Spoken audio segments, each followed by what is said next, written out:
To think something so small can connect you to everything that matters. When your life and all you love are on the line. When every second counts in the emergency room. Providing immediate access to your medical records.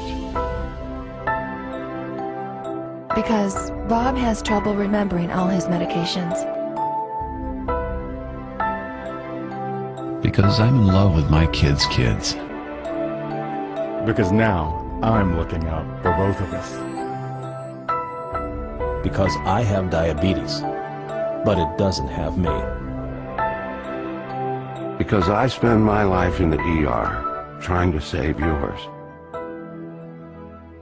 There is no credible cause for concern about implanting these tiny microchips under your skin. There's been over 10 million pets in 15 years that have had this microchip without any problems. The mark of where we're going to put that chip. Stockbroker Robel Johnson is one of the pioneers. Today he's having a chip implanted in his arm. Okay. Now you're going to feel a little pressure. Okay. If ever he becomes an emergency patient, he can be instantly identified. Yeah. How did that feel? Fine, that's fine. Okay, great. Doctors think it will soon be as commonplace as vaccinations. You're chipped. Okay. You should play that number today. The scanner powers up. Wave it over the arm. Pulls up the unique 16-digit identification number, and through a serial port that's at the bottom of the scanner, it goes to a computer or a laptop, where immediately my picture, my driver's license information, and my relevant medical records would pop up on the screen. Instead of GPS bracelets, convicts would be forced to have a device implanted. Instead of ankle bracelets, sex offenders might have something like this, implanted. Parents are putting these chips in kids in Mexico, where there's a higher risk of kidnappings. The scanners are put up at airports and bus stations, so if a chipped child is there, police know. I think it's good because it's really fast, the queues go quicker so that you don't have to spend all break queuing up for the food. Your parents can pay online and you don't have to worry about losing your money or getting it stolen or anything.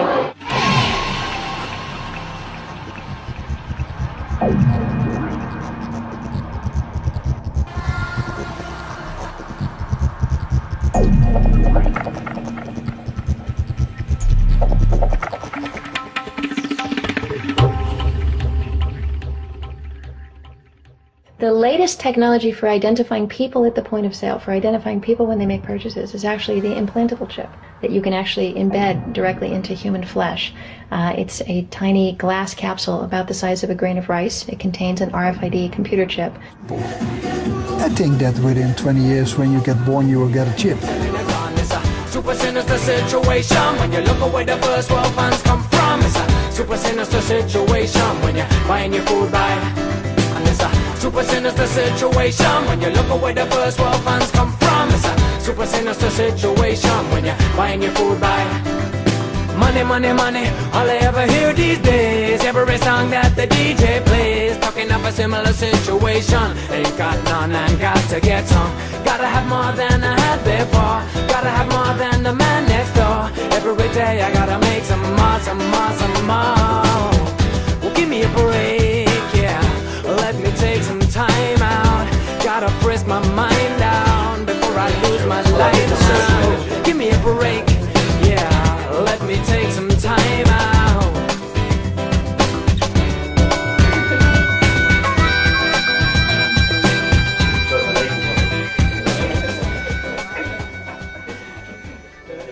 You know, there is an increasing amount of support for a microchip for buying and selling. Some people are kind of saying that people are going to be forced to take it, but I think eventually people will be queuing up themselves and taking it. I would not have a problem at all if they wanted to put a microchip in me to help out with any kind of medical security, anything. I'd be fine with it. I saw my thing about the money and banking. I hope in the future I can take one in my right hand. I think it's very cool, actually. It's a cool concept. If I was to have a microchip which would benefit me on a personal level, I wouldn't have any problems with the ramifications.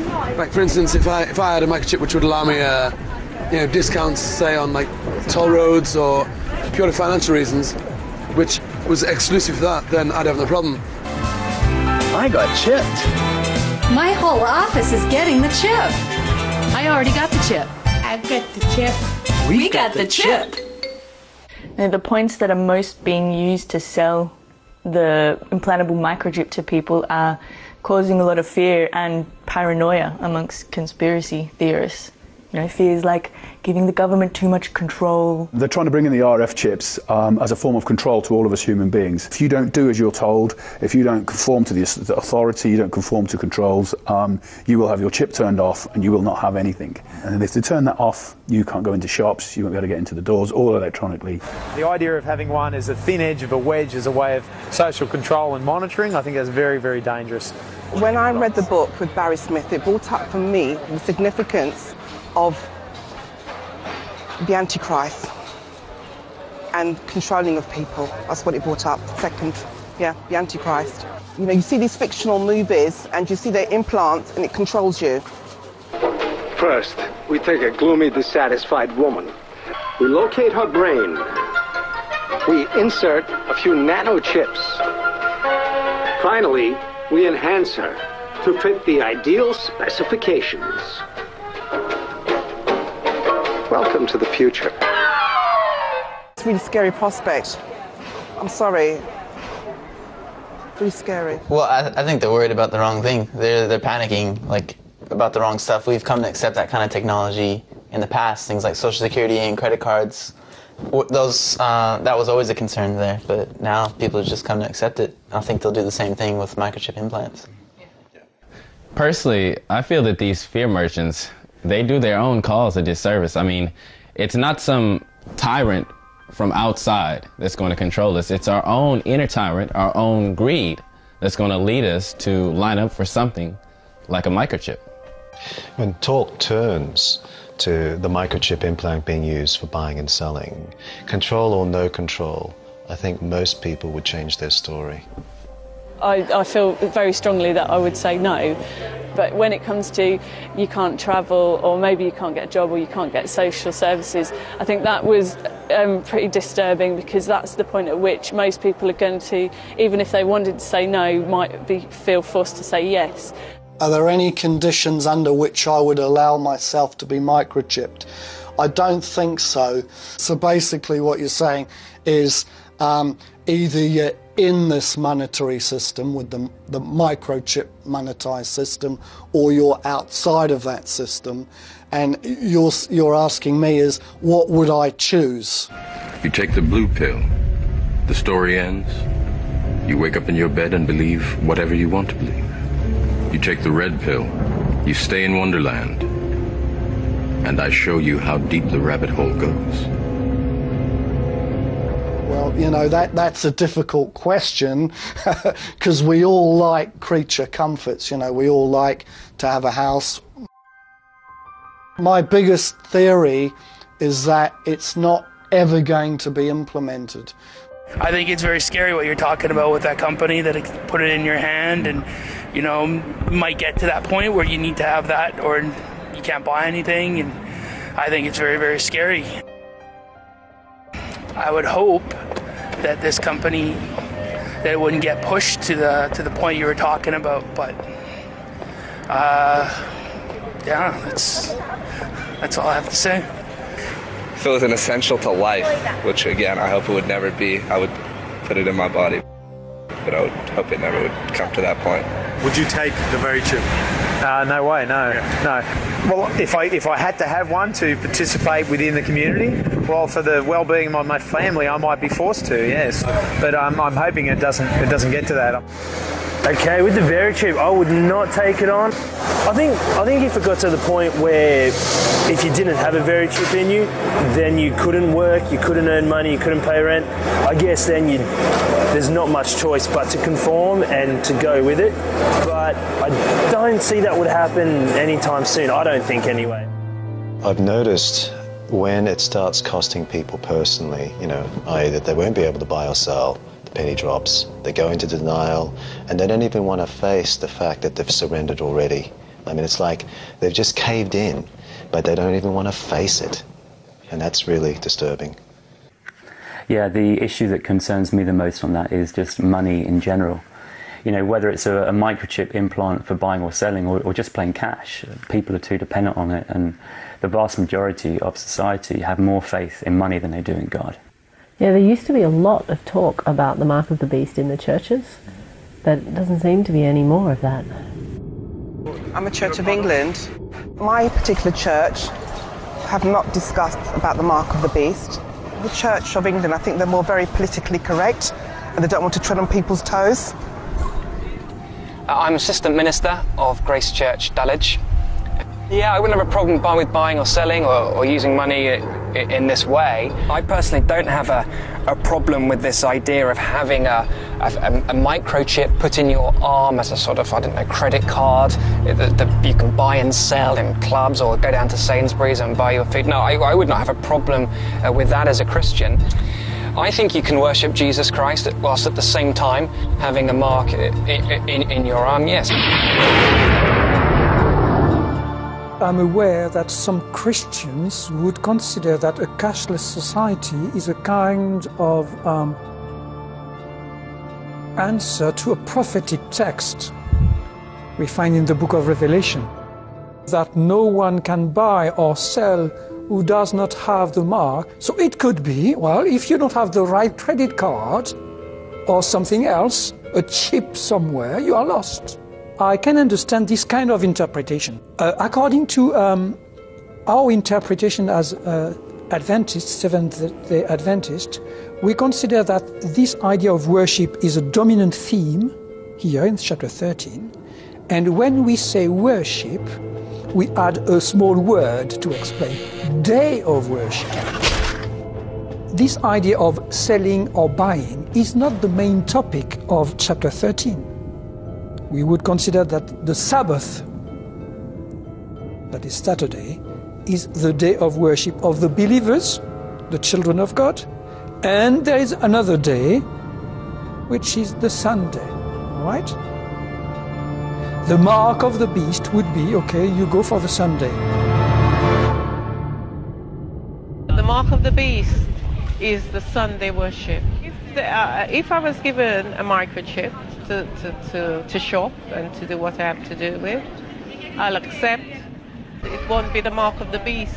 The mark of the beast is when you go against God's holy day. My church has discussed the microchip. When it's given out, if it has nothing to do with the law of God, it can be received and used. Not so many churches have taught about the mark of the beast. They actually are silent about it, and they don't really teach you about it and how to avoid it. My particular church have not discussed about the mark of the beast. If you want to have a congregation that's big, or you want to have people follow you, then you've got to speak about prosperity. It's like, okay, God is going to raise you up, or God is going to give you this, He's going to heal you, He's going to give you this or that. And I've been trying to show you that the Bible teaches that God wants you to be rich, that God wants you to prosper. He wants you to be abundantly supplied.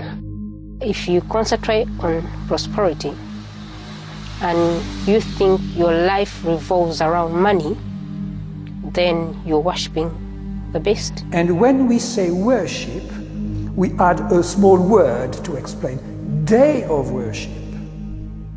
I think you can worship Jesus Christ whilst at the same time having a mark in your arm, yes.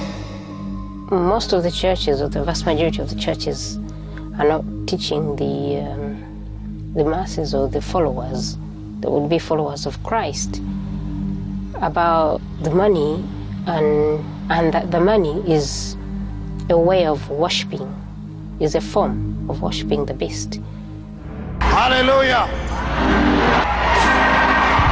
Money coming to me now! Money coming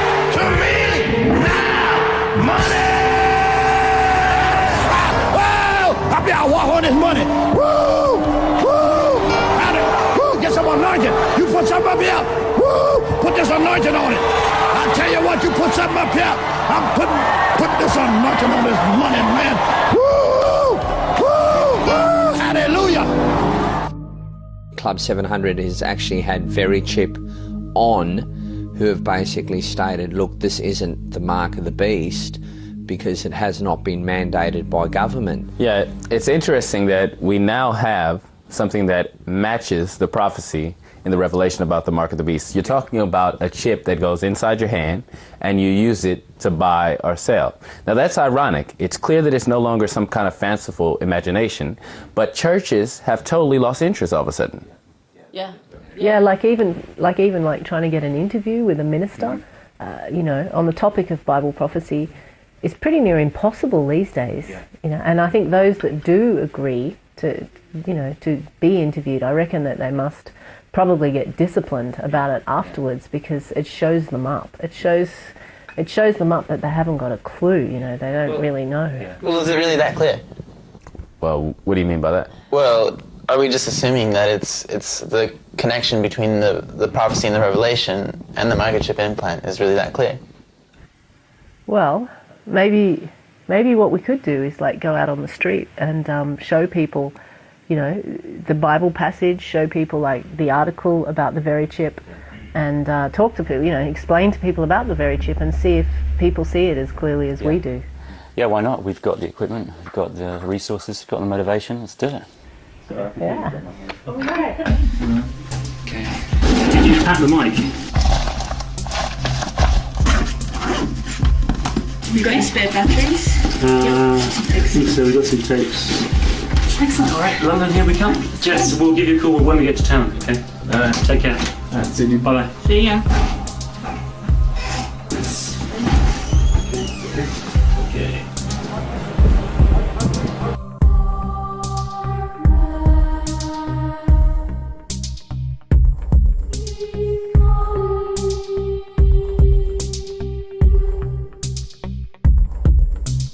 We're here in Catford in southeast London, and we're wanting to ask people directly, people from different backgrounds, about whether they're aware of this development towards the cashless society using microchip implants.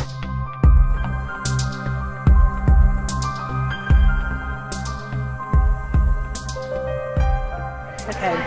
And it causes all, both small and great, rich and poor, free and bond, to receive a mark in their right hand or their foreheads. And that no man might buy or sell save he that he had the mark or the name of the beast or number of his name.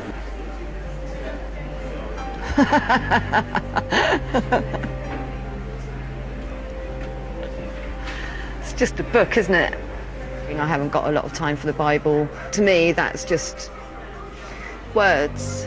Doesn't really mean anything, you know. The Bible clearly lets us understand that the mark will be for trading, for buying, for selling. The choice will be, are we willing and ready to die for what we believe in? And if it means to die and to not accept the mark, then that is what will have to be done. It seems to me that some people think it just makes sense to have a chip rather than be something to do with the Bible. Sure.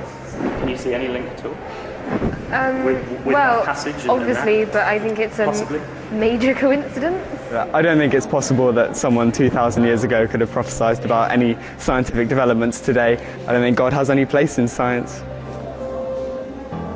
So what's it trying to say is that if you have that in your body, that you maybe you're showing the mark of the... It's not. I don't really believe in coincidence so much. I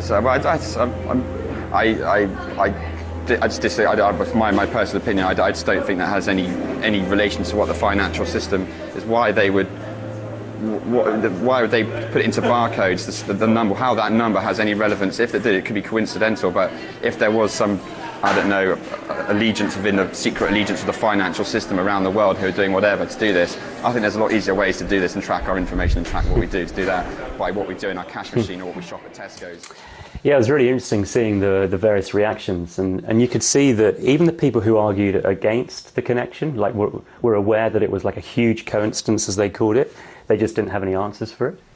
Yeah, I was also impressed, actually, how many people, you know, just out there on the street, had a grasp, you know, had a really good understanding of the whole concept, even though sometimes, you know, they had no religious background at all.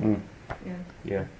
And there are a few people I spoke to who could see that there really would be pressure on them to take this chip. You know, a chip that the marketers and makers of it say they would never force on anybody. Yeah, right. Should we keep watching? Yeah. Yeah. But there is a fine line between that, and I don't see the relevance in that. But I think what you're right, I know it's not your opinion, but maybe it is, I don't know.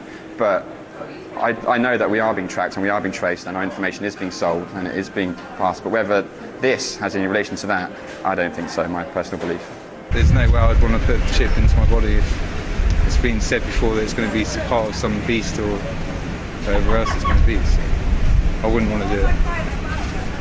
I would totally see where this would tie into the whole Revelations Antichrist thing. But I could see definitely how people would think that a microchip could be construed as a mark of the beast. If it comes down to that, the chip is the mark of the beast, and because of my Christian faith, I will never wear it. The Christian faith and several other faiths have intertwined into it a mark of the beast concept, which is generally seen these days and accepted as the microchip. It's going to have a massive effect on people consciously and in their communities. There's going to be a rejection on that level alone. If I was to be cut off, I still wouldn't take the chip. I would find a community, no matter how hard it took, that didn't require that level of submission. Yeah, what I found most interesting about watching this is that the people who could see the issues most clearly were usually not religious. They're oftentimes on the fringes of society, the kind of people that Jesus really would have associated with.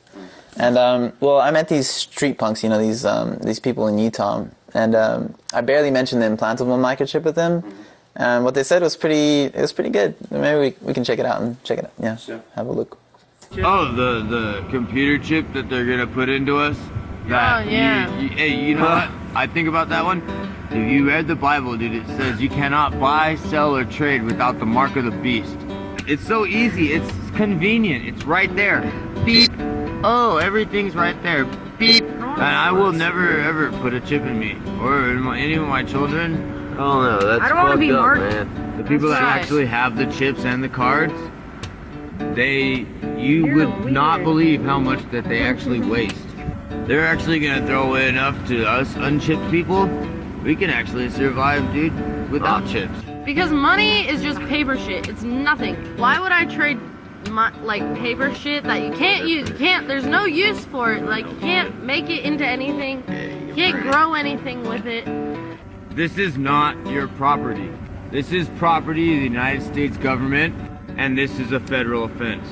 Money, money, money, all I ever hear these days. Every song that the DJ plays, talking of a similar situation. Ain't got none and got to get some. Now you can't even tell it was here. Alright? What is still here is us. Us, human beings. The people who need to take care of each other instead of taking care of yourself. I met someone at an alternative gathering who was like an atheist, and he did much the same thing. He brought it up without me even mentioning it, you know, as soon as I mentioned the berry chip. And it still just amazes me how people who, you know, you wouldn't even consider to be religious can see the obvious even more than the supposed experts on the Bible. There's an interesting passage in the book of Revelations which talks about the mark that is placed on people, where nothing shall be bought or sold without this mark. I'm not a Christian. I don't even believe in God in the conventional sense of the word. However, as with all ancient texts, the Bible deserves to be looked at carefully and to see if there's anything in it that might be of interest historically. I'm hoping a time when maybe the genuine message of Jesus will come through. Did you see that? Did you see that? I'm hoping for maybe, this is an atheist saying, I'm hoping for the genuine message of Jesus to come through. I mean, that is a classic.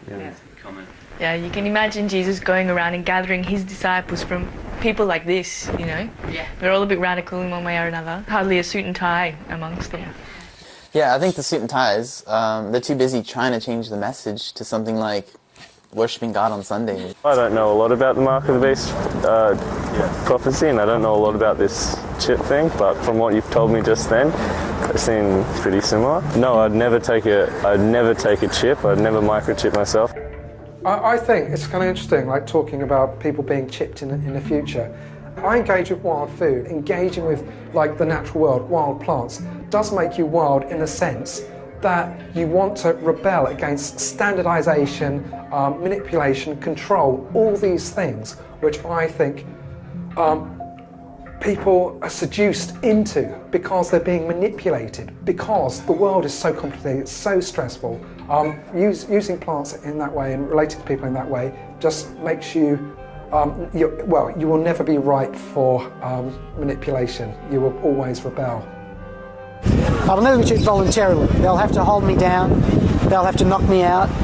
Not taking the microchip could end up meaning that you would starve to death. I understand that. I'm not Christian myself, and I'm not that knowledgeable about Revelations, but I know that when they talk of a mark of the beast, it's for buying and selling, and everyone in society must bear this mark to operate and function. But there needs to be some resistance to this agenda. On a practical level, if it does end up that most people have got the microchip and there is a few resistors still out there, I think they will be hunted down. They'll be targeted for elimination. I think I would refuse the very chip under all circumstances, even if there was the threat of imprisonment, the threat of death. People from all religions know that something's wrong in these times. This is the most serious chess game that's ever been played. This game is so cunning, it is so deceptive. You can't say that this is of human origin. It is that in depth. It's the decisions that you make, and whether you succumb to the system and just say, look, the pain and the misery that I'm feeling, I'll succumb to, taking the very chip, and so I can access food. Whereas for me, I'd rather starve and eat rocks before I took it. That is great. It is starting to show that there are actually some individuals out there who've got some character that seems to be so lacking in today's society. The kind of character that would literally be willing to die before doing something that they know is wrong. It seems like a lot of other people, though, have really missed the need to, count the cost. I don't know that they have missed it, though. I mean, how many of them started backpedaling when we raised the question of what will you do when you can't buy or sell? Yeah, the kind of people who have what it takes to refuse the mark, I think they're going to have to be, maybe fanatics, if I can say that, like idealists who would be ready to give up everything, change their whole entire lifestyle before they would go against their conscience. Maybe we messed up by not giving people the next chapter in the book of Revelation to read. The one where it really hits home how seriously God views this whole concept of the mark? Well, this guy knows what it's about. You can tell by what he's saying. But let me read it out. It says, "And the third angel followed them, saying with a loud voice, If any man worship the beast in his image, and receive his mark in his forehead or in his hand, the same shall drink of the wine of the wrath of God, which is poured out without mixture into the cup of his indignation. And he shall be tormented with fire and brimstone in the presence of the holy angels and in the presence of the Lamb." Yeah, the Lamb in that passage is referring to Jesus. This isn't the kind of lovey-dovey stuff that most churchgoers would associate with God or Jesus, is it? But it's right there in the Bible. Maybe people should stop telling God how to do his business. And if he says there's going to be a day when he's had enough of mankind's disrespect for him, then so be it. Okay, and let me read on. "And the smoke of their torment ascends up forever and ever, and they have no rest day nor night, whoever worships the beast and his image, and whoever receives the mark of his name." Yeah, from that, it seems that accepting the mark is the point of no return for mankind. And I think we're on the verge of that point right now in human history. Not the line in the sand, it's the line in the concrete. That is where it's drawn. I think that is where the soul is lost. It's as simple as that. It is a choice of serve the mainframe or mammon or whatever you want to call it. But there is obviously a definitive line. Actually, I did let that one marketing guy who I interviewed in the cafe earlier read the passage, which is probably why he fell to pieces so much. My guess is that he'd never even heard of that passage before, and he chose not to accept it, probably because it was easier to stay in denial. I don't know. I think that's very negative. I don't like to think these things negative. I wouldn't want to read that paragraph then think that's a negative thing. Just to take that leap from reading a warning sign to actually taking it to factual facts that it's happening is a massive leap of... I don't know, for me I think that's a massive bit. I can see it as a warning, and there's loads of sections which, you know, this is what we experience in this time and whatever, and take heed of this, but I don't think it's that translatable to now, I don't think, for me. Yeah, I think it's interesting that the verse about not taking the mark of the beast is followed by a verse which talks about people dying for their faith. I mean, that's what it's coming to, you know, and that's what people don't want to think about. But here, let me read it. Here is the patience of the saints. Here are they that keep the commands of God and the faith of Jesus. And I heard a voice from heaven say to me, Write, blessed are the dead which die in the Lord. One of the problems that I found about most religious discussions concerning the book of Revelation is that it's all about matching up symbols and dates, or trying to convince people that your church is the one true church. It never seems to relate back to the teachings of Jesus. But when you recognize that the mark of the beast, you know, is all about buying and selling, there is an obvious link. Jesus, you know, commanded his disciples not to work for food, not to even think about where their material needs would be, you know, come from, or you know, how they'd be met. But where is there anyone today actually teaching people to obey the teachings of Jesus? You know, Jesus made it clear that the choice would be between serving God or mammon, or God and the mainframe, as that guy Greg put it earlier. Yeah, there's a guy here in the UK who's been living like without money for more than a year now. And he's not really the religious type, but he's got it really spot on about the buying and selling. And he seems to understand that it may cost us our lives in the end. Yeah, I've been thinking about this, and I feel like sometimes the soldiers of peace aren't as brave as the soldiers of war. And that if you see the soldiers of war going into battle, they're prepared to die for what they're doing. We all need to be a little bit braver. We all need to stand up and be counted and be heard. I think we all, myself completely included, need to be braver. I've been living for the last 12 months without money, where we used to find security in friends and family and the greater communities we lived in. We now see security in notes and coins. When we buy and sell things, we're saying, I'm going to help you, but I want something in return. What better reason to help somebody than the fact they actually need some help? Like, do we actually always need to get something in return? Think about it. Nobody goes to their dad like, well, you know, I've cooked dinner this evening, that's £5. If we all work together, share the resources, not only would it be better for the environment and would we use less resources, it's much better for us as people. Yeah, Mark and some of his friends recently put on an alternative gathering in Bristol, which coincided with Buy Nothing Day. I think it was called the Freeconomy Festival, and it was a fantastic day because everything was done for free. No money changed hands, no one was paid for what they did, and even the food itself was free because it was rescued from supermarket bins. Yeah, they fed more than 1,000 people, and there was still food left over. So it was a really good illustration of those what those street punks that you interviewed were saying about how you could survive on what the people throw away. Here's some footage of the gathering. So just here at the Buy Nothing Day Festival, and there's an army of volunteers, as you can see, busily prepping a 3-course meal, which is going to be served later on. So it's great to be a part of this.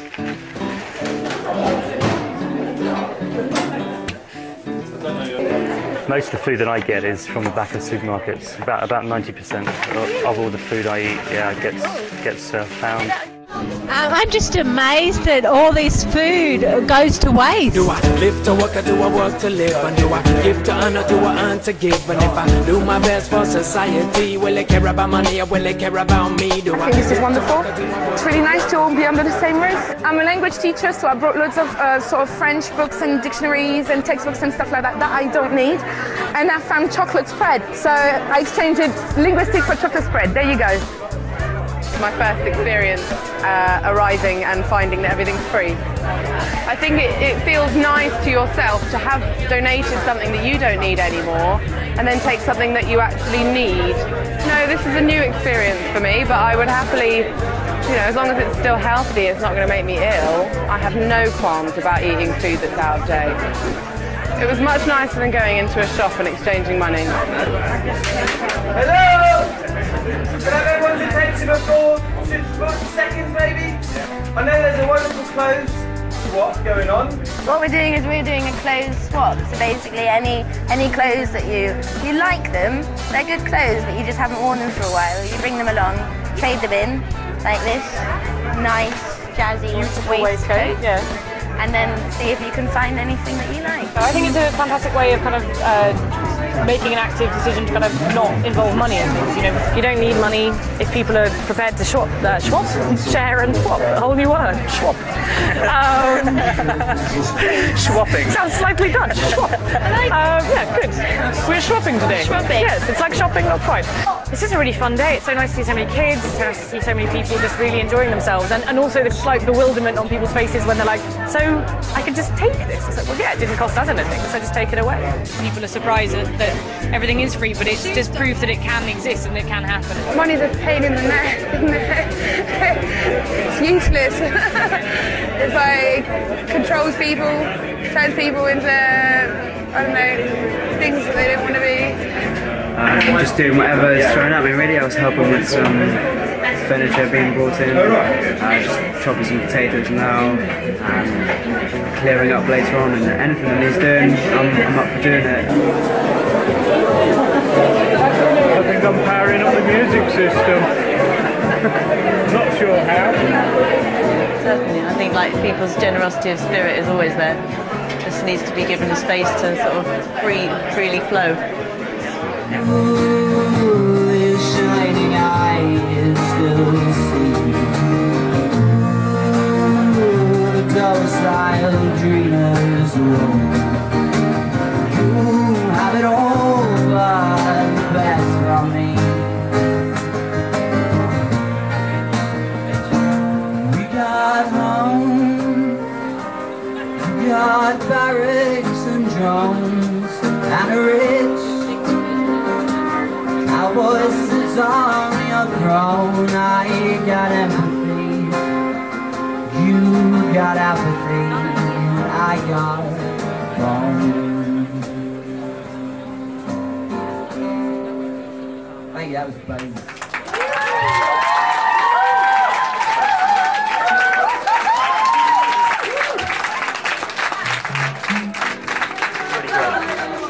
Yeah, it has been a bit overwhelming, to be honest. I felt a bit emotional earlier, just like everybody giving their time for free. These guys work their arse off all day. Like, I haven't seen people get paid a lot of money work this hard, non-stop, relentlessly. There's been a couple of thousand people through the doors here today at some point, and just experiencing living without money for one day. I do think that is a significant point. Which point? Well, the fact that what happened there was just for one day.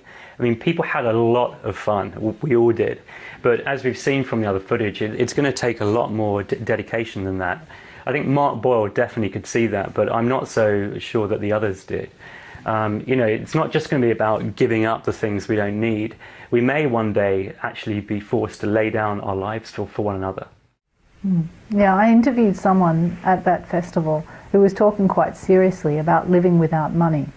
But it seemed like even in that setting, she seemed sort of somewhat cautious about what she was saying.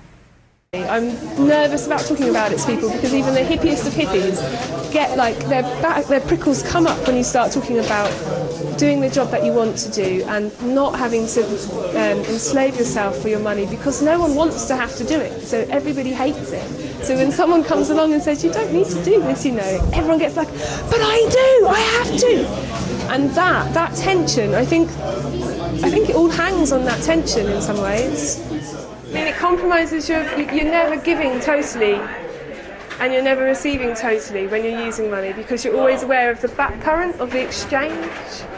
But when you don't use money, if you just are giving something and you're not thinking about what you're going to get back, it's a full-hearted gift. If you have to acknowledge to yourself your vulnerability and you cannot pretend that you're not vulnerable, when you've got money, it masks over your natural insecurities, the needs that everybody has. We all pretend that we don't all share like these basic needs, and we can get away with that with money. But when there's no money, you're much more aware of how dependent on each other you are, and you're much more open in your vulnerability, which is a much more heart-centered, it's much braver, much more heart-centered way to live. Well, it's almost like a spirituality. There's that guy in the States, it is a spirituality for. Yeah. Yeah, I actually got an interview with Swello where he lives at his cave in Utah. He's the guy who's been living without money for 10 years, right? Yeah, 10 years, yeah, that's right. Dang. This is like my home base here. Like I have a cave here, and I usually stay here in this winter time. The cave's small, so I can keep it warm in the winter pretty easily. But I also have a camp in town, and that I move around now and then. It's very temporary. Well, everything is.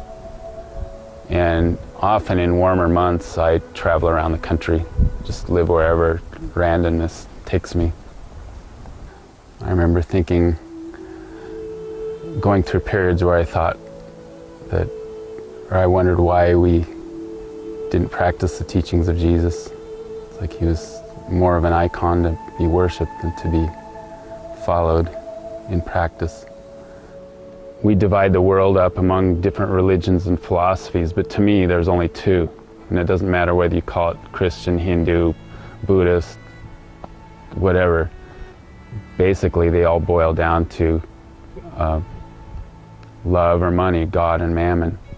The Buddha said there are two paths, one leads to wealth, one leads to nirvana. And Jesus said one leads to mammon and one leads to God. So those are the only two religions in the world. One's spiritual and one's materialism. So there are no grounds under which I would allow myself to be microchipped.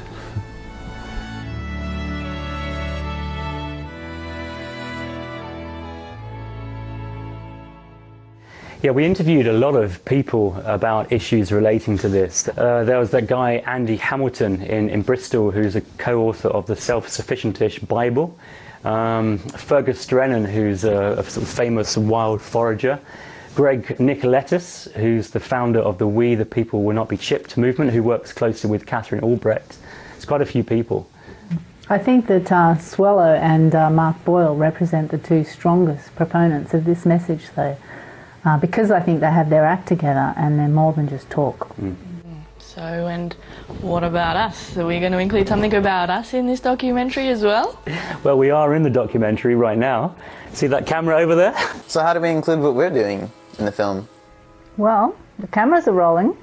Why don't we just talk into the cameras? Okay. Here goes. So we don't normally live in houses like this. We don't live without money entirely, but we do live without working for money. And as a group, some of us have been living like this for more than 20 years.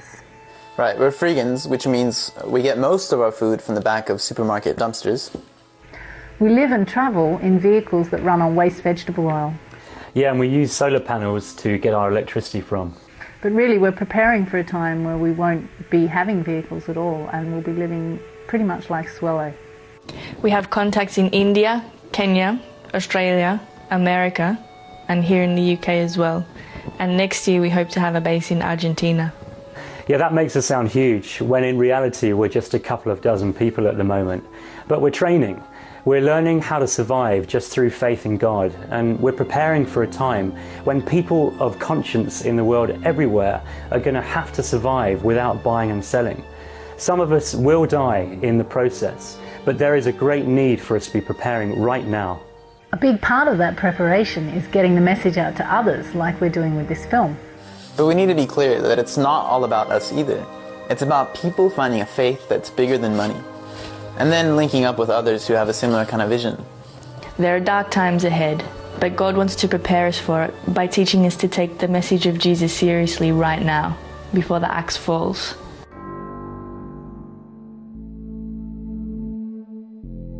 It is necessary that you take this disc out that's out in the street, make a copy, make 100 copies. It's for everyone. Don't take the mark of the beast. Don't take the mark of the beast. Don't take the mark of the beast. Don't take the mark of the beast. It's a conspiracy, that's why they're feeding us TV, CDs, video games and DVDs. So we'll believe these to be giving us parity. Welcome to the edge of subliminal tyranny. They're giving you liberty to be who you wanna be, as long as it constantly is left to the economy. It's corporate thuggery, soon they'll be giving you microchipping technology. If you wanna be free, then please leave this scene. Flee your ID from the beast PC. These prophecies will release the remedy, but if you practice them, you will be caught a radical enemy. Keep your energy clean and redeem, peace free. We believe the green breeze means deeds. We sold the seeds to achieve a real peace, but we will never take the mark of the beast. Don't take the mark of the beast. Don't take the mark of the beast. In times of dark as these, please don't take the mark of the beast. Don't take the mark of the beast. Don't take the mark of the beast. In times as dark as these, please don't take the mark of the beast. What is going on? We got a choice in store that'll count for oh so long. One chance to make it right. One path that leads to life. One path that leads to fire. Yeah. Will you stand up for truth or sell your soul for high?